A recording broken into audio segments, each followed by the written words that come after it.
continuidade do processo evolutivo, a gente tinha essa vida marinha que evoluiu para a vida terrestre. E aí a gente vê o ingresso da mônada, ou seja, dessa célula primordial, nos domínios dos artrópodos, são os animais que têm um esqueleto aparente, né? Por exemplo, o escorpião, o caranguejo, por aí vai. A gente vai ver aí a foto desses animais. Eles têm um exoesqueleto, né? E o sangue deles tem um átomo de cobre em sua estrutura molecular. Ou seja, o cobre ele já é um elemento metálico que já constituía no sangue. Hoje nós temos o ferro, mas naquela época você vê aí nesses animais o cobre, que é um elemento metálico de qualquer maneira. A crisálida de consciência nos animais superiores, né? Nesse caso aí com relação à mônada, e a hemoglobina, como eu falei lá atrás, com o átomo de ferro em sua molécula.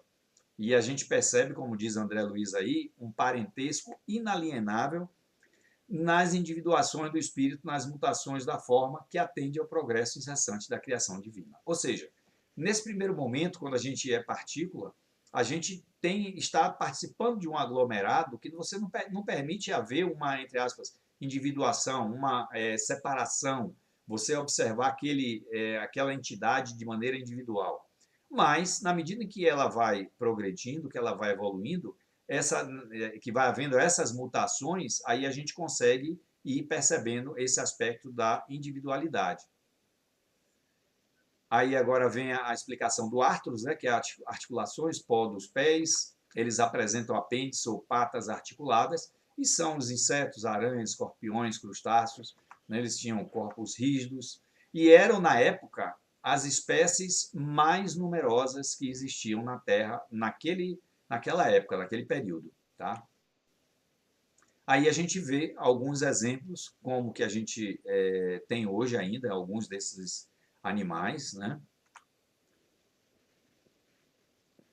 A gente vê aí agora os dromatérios, que eram répteis do período Triássico. Esses répteis, inclusive, por incrível que pareça, eles eram vegetarianos nessa época.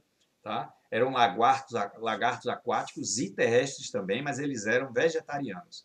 E eles desapareceram depois quando os dinossauros carnívoros apareceram, que aí dizimou todos eles. Né? Mas eles são ancestrais da maioria dos grupos dos mamíferos, esses dromatérios. Essa imagem aí, no meu ponto de vista, ela está até errada, porque tem aí um dromatério desse, um grandiosáureo, né, comendo um peixe. Na verdade, eles eram, até onde a gente sabe, vegetarianos. Eles não eram carnívoros.